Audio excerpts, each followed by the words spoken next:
Berhenti bicara tentang masa lalu. Saatnya menatap masa depan. Bersama Ishak Rafiq, Direktur Eksekutif Masa Depan Institut.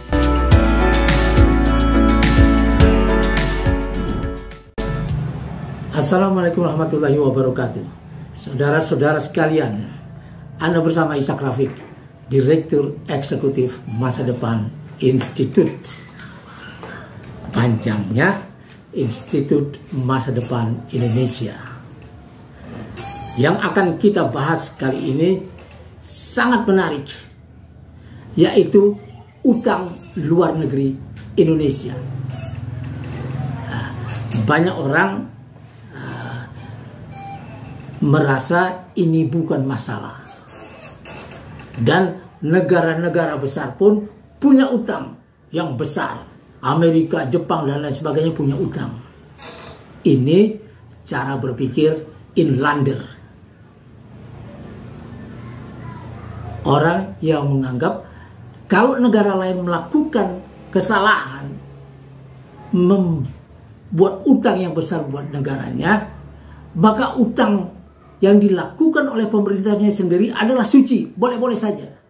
Padahal yang di luar negeri, yang urusan negara lain, biar mereka yang menanganinya. Tapi Indonesia punya batas dalam membayar utangnya.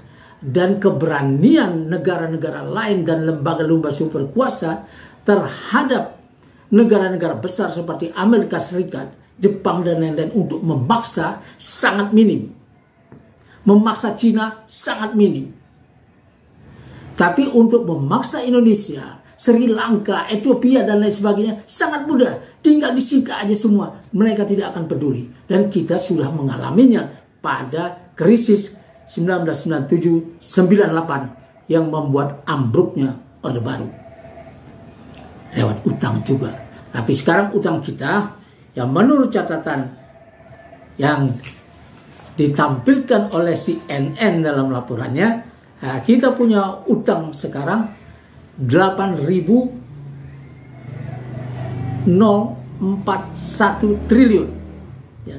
Jadi 8.041 triliun total utang kita. Indonesia dan swasta tentunya, pemerintah dan swasta tentunya. Bila digabung dengan utang-utang BUMN, kata pengamat kita Salahuddin Daeng, bisa melampaui 10.000 triliun. Ini bukan sesuatu yang kecil. Dan kita menerima akibatnya. Ya, ini dianggap masih jauh di bawah PDB kita. Jadi ini dianggap aman. Ini adalah teori baru yang menghubungkan utang dengan PDB. Dan PDB apa itu? PDB adalah semua pendapatan memasukkan dari entitas bisnis, termasuk dari entitas bisnis luar negeri, asing, multinasional, Freeport, Inalum, Mitsubishi, dan segala macam perusahaan bisnis Cina dan lain sebagainya. Ini dimasukkan menjadi PDB. Nah, ini bukanlah, tidak bisa dijadikan. Kalau kita deposito tetangga kita jadikan jaminan untuk mencari utang di bank, kita akan ditolak. Jadi yang bisa kita pakai membayar utang adalah apa yang kita miliki. Nah, berapa yang kita miliki, itulah yang perlu dihitung oleh ahli-ahli ekonomi kita.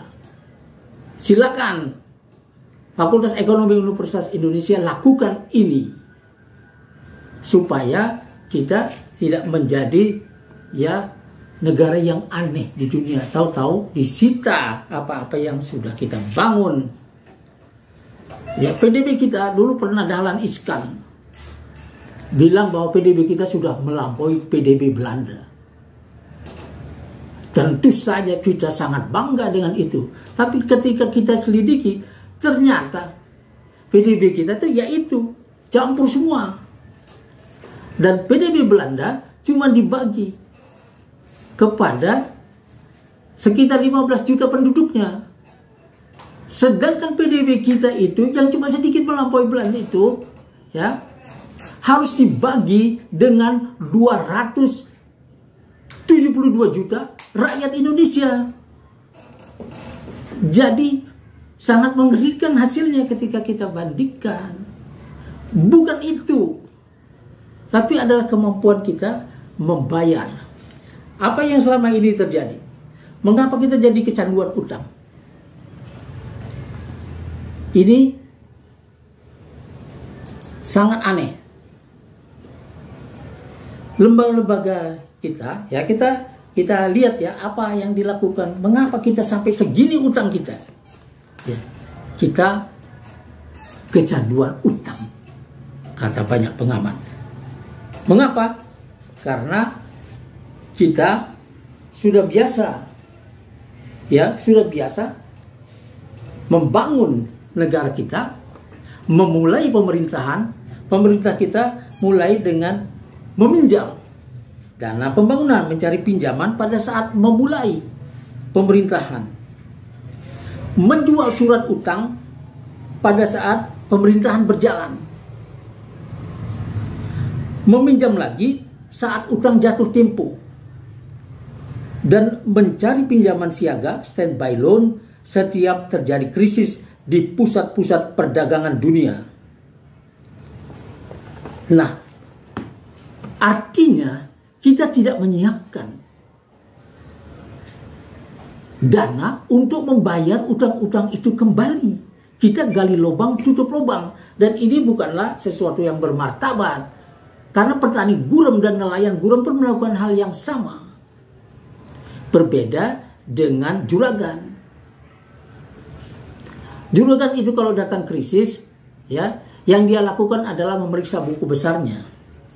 Adakah tagihan yang bisa ditagih dari pihak lain?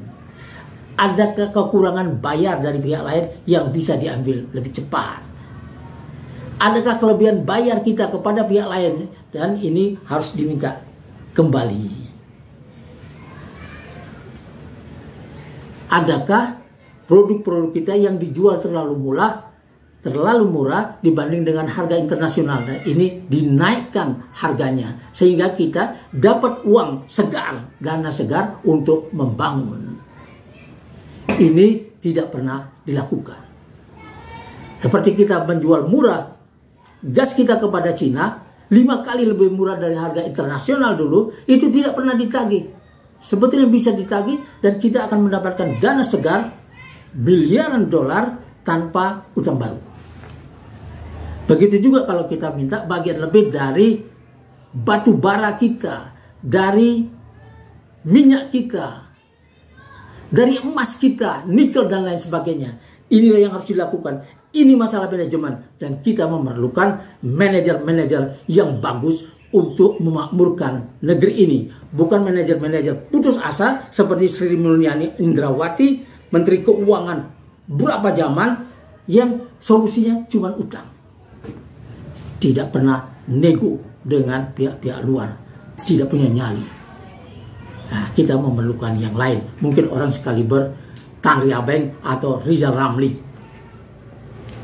Nah, saudara sekalian, sekarang berapa yang kita anggarkan untuk membayar utang kita? Ini sangat besar. Di APBN dianggarkan untuk cicilan bunga utang saja 441,4 triliun. Dan cicilan utang pokoknya 200 triliun lebih. Jadi 600 triliun sudah habis untuk membayar utang dan bunga utang.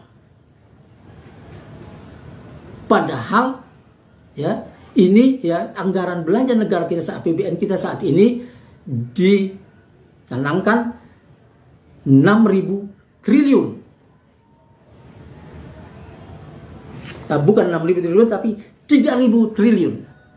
Nah, 3.000 triliun itu kalau anggaran untuk membayar utang sampai 600 triliun lebih, itu berarti 20% dari APBN kita terkuras untuk bayar utang. Artinya kita sedang diperas oleh negara-negara besar dan kreditor investor sehingga kita tidak punya dana pembangunan yang cukup. Dana pendidikan kita jauh lebih rendah dari itu kalau kita lihat APBN, tidak sampai 200 triliun. Nah, ini kemampuan manajemen kita ini sangat rendah. Mestinya kita bisa switch tempatnya itu, anggaran untuk pendidikan dipasang 600 triliun karena itu kewajiban APBN. Supaya kita bisa memberi pendidikan gratis pada saat yang susah ini sampai ke perguruan tinggi. Bukan sekadar bos, bukan sekadar pulsa. Dan itu pun lewat wewenang Menteri P&K yang juga bisnisnya itu. Nah, tidak boleh melakukan hal seperti ini. Nah, inilah yang kita harus lakukan untuk menyelesaikan masalah bangsa ini. Nah, ini saya tulis dalam buku saya itu sebagai opsi keempat ya dalam roadmap masa depan Indonesia, jalan pintas mencegah revolusi sosial. Opsi keempat adalah menjadi negara yang terbebas dari utang. Ini bukan tidak bisa dilakukan karena ini cuma masalah manajemen. Bisa dilakukan dengan baik karena kita punya ahli-ahlinya di sini, cuman ahli-ahlinya ini tidak dipakai oleh pemerintah secara benar. Nah, hal ini kalau kita ingin menjadi negara besar ke depan, ya kita harus membuat jalan baru dalam urusan ini. Karena para lembaga-lembaga superkuasa ini, investor dan kreditor, mengarahkan masa depan Indonesia ini sangat aneh. Mereka memudahkan pemerintah menarik utang baru. Itu satu. Yang kedua, mengajari pemerintah dan DPR membuat peraturan dan perundang-undangan yang menguntungkan mereka. Misalnya, Omnibus Law, revisi Undang-Undang Minerba, dan lain-lain. Kemudian memudahkan jual beli konsesi hutan, pertambangan, dan lain-lain. Ini membuat negara ini bisa hancur lebur. Kemudian mengarahkan pemerintah menjual surat utang dengan nominal berapapun dan dalam mata uang apapun. Tapi di sisi lain, mereka mempersulit kita mendapatkan bagian yang lebih besar daripada SDA kita, dari hutan kita, dari laut kita, dari minyak, dari mineral, dari nikel, aluminium, emas, dan lain sebagainya. Dan ini tidak boleh dibiarkan. Kita harus membuat jalan baru seperti yang saya tuliskan di sini. Ini adalah bagian dari trilogi jalan baru membangun Indonesia. Dengan demikian Indonesia akan terus ya kecanduan utang kalau caranya begini.